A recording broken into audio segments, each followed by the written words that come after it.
Hello friends, तो आज हम व्रत के लिए बहुत ही ज़्यादा टेस्टी एकदम झटपट से बनने वाला ये नाश्ता बनाकर तैयार करेंगे।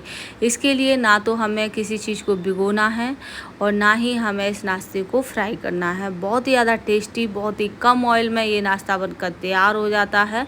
तो चलिए इसे बनाना शुरू करते हैं। सबसे पहले हम इसके लिए एक चटनी बना लेते हैं। तो यहाँ पर मैंने कुछ धनिये लिए थे, उनको इस तरह से धोकर काट लिया है।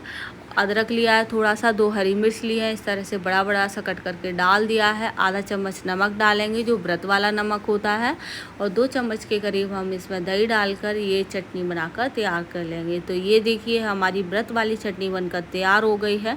तो अब हम नाश्ता बना लेते हैं। इसके लिए मैंने आधा कटोरी साबूदाना लिया है। इसको हम पहले थोड़ा सा रोस्ट कर लेंगे। इस तरह से रोस्ट करने से क्या होता है, इसका एकदम अच्छे से फाइन सा पाउडर बन जाता है। इसका बिल्कुल कलर चेंज नहीं करना है। अब हम इसको ठंडा होने के लिए रख देंगे। तो ये देखिए साबूदाने को मैंने ठंडा कर लिया है। तो अब हम इसको पीस लेंगे, एकदम फाइन सा पाउडर बनाकर तैयार कर लेंगे। यहाँ पर आपको इसको छानने की ज़रूरत नहीं है, एकदम फाइन पाउडर बन गया है। थोड़ा सा दरदरा भी रहेगा तब भी ये नाश्ता बहुत ही टेस्टी एकदम कुरकुरा बनता है। तो यहाँ पर साबूदाने को मैंने एक बाउल में निकाल लिया है। तो यहाँ पर अब हम इसमें कुछ यानी कि 2 से 3 आलू लिए थे, इनको बॉईल करके मैश कर लिया है इस तरह से। अब मैंने एक हरी मिर्च लिया है, इसको बीच से कट करके इस तरह से बारीक कट कर लिया। थोड़ा सा हरा धनिया और थोड़ी सी मैंने यहाँ पर मूंगफली ली थी, इनको क्रश कर लिया है। और मूंगफली ये भुनी वाली मूंगफली है। अब हम इसमें थोड़ा सा नमक डालेंगे टेस्ट के अकॉर्डिंग। आधा चम्मच के करीब हम इसमें काली मिर्च का पाउडर डालेंगे।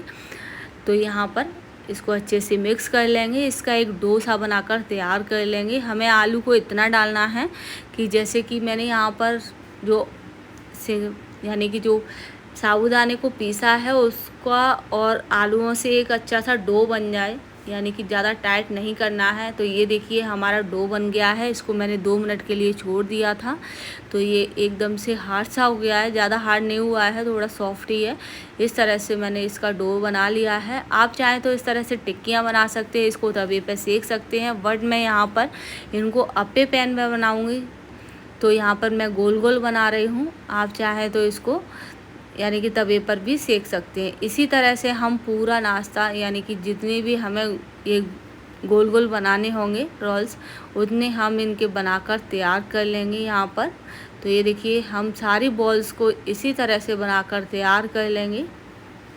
तो बहुत ही आसानी से बन जाती हैं। ये देखिए हमने यहाँ पर सारी बॉल्स को बनाकर तैयार कर लिया है। गैस ऑन करके अब पे पैन रखा है। इसमें हम यानी कि 2-2 बूंद के करीब हम यहाँ पर घी डाल देंगे। आप कोई भी ऑयल जो व्रत में खाते हैं उसे ले सकते हैं। यहाँ पर मैंने घी को डाल दिया है, बहुत ही कम सा घी डाला है। तो अब हम एक एक करके इसमें जो हमने बॉल्स बनाकर रखी हैं उनको रख देंगे। और गैस का फ्लेम हम बिल्कुल मीडियम और लो के बीच में ही रखेंगे, बिल्कुल हाई नहीं रखेंगे। तो इस तरह से हम एक साइड से इनको अच्छे से सिकने देंगे। ये देखिए थोड़ी थोड़ी देर बाद हम इनको पलटेंगे। गैस का फ्लेम बिल्कुल हाई नहीं रखना है, लो फ्लेम पर ही हम इनको सेक कर तैयार करेंगे। जब ये अंदर से बहुत अच्छे से सेक जाते हैं तो इस तरह से हम इनको पलट लेंगे। तो इसी तरह से हमें दोनों साइड से अच्छे से पलटते हुए इनको सेक कर तैयार करना है। ये देखिए कितना ही अच्छा सा इसका कलर आया है। इसी तरह से हमें दोनों साइड से इनको सेक कर तैयार करना है। ये अब यानी कि जो बॉल्स हैं वो बहुत अच्छे से जल्दी से बन जाती हैं, यानी कि पक जाती हैं अंदर से।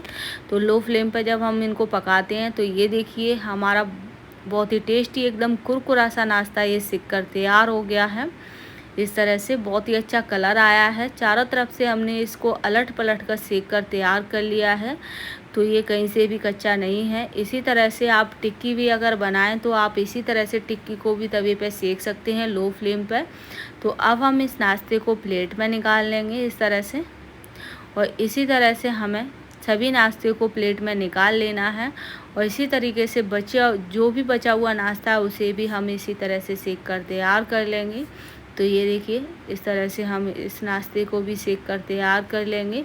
तो ये देखिए हमारा बहुत ही टेस्टी एकदम कुरकुरा सा ये नाश्ता बनकर तैयार हो गया है, अंदर से काफ़ी अच्छे से पक गया है। ये देखिए बहुत ही कुरकुरा बनता है, आप एक बार इसे ज़रूर ट्राई करें।